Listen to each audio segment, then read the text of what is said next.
Algebra 2, Chapter 2, Section 1, Represent Relations and Functions, Part 3. In this video, I'll teach you how to evaluate a function. When we evaluate a function, we're giving a function a value.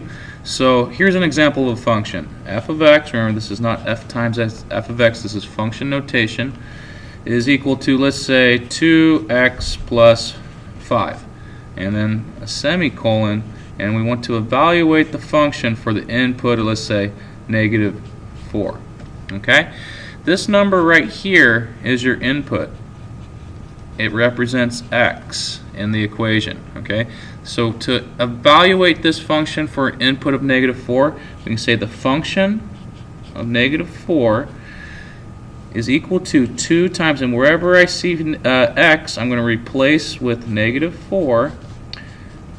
And then I'm going to use the order of operations, PEMDAS, GEMDAS, however way you learned it, but we take care of the multiplication first. 2 times negative 4 is negative 8. Negative 8 plus 5 is negative 3. Okay, we evaluated the function at x equals negative 4, and we got negative 3. Okay, let's do another one. This is also an example of a linear function because it follows the form f of x is equal to mx plus b. Here we go.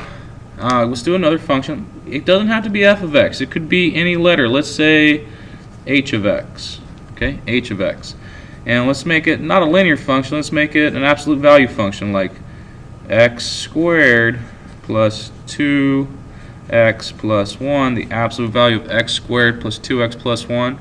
And then let's evaluate it for h of, let's say, 3. Okay? Alright, so we're going to evaluate h of 3. We use the rule. We're going to replace 3 wherever we see x in the equation. The absolute value bar stays there. We have 3 squared plus 2 times 3 plus 1. And then we do the order of operations. We take care of the exponents first. 3 squared is 9. And then I can go ahead and do multiplication. 2 times 3 is 6. And the 1 comes along. 9 plus 6, well, that is 15. 15 plus 1 is 16. We have the absolute value of 16. The absolute value of any number is always positive. So the absolute value of 16 is 16. Okay? We evaluated h of x for the input of 3, and we did all the calculations there. Okay, that should be it for that one.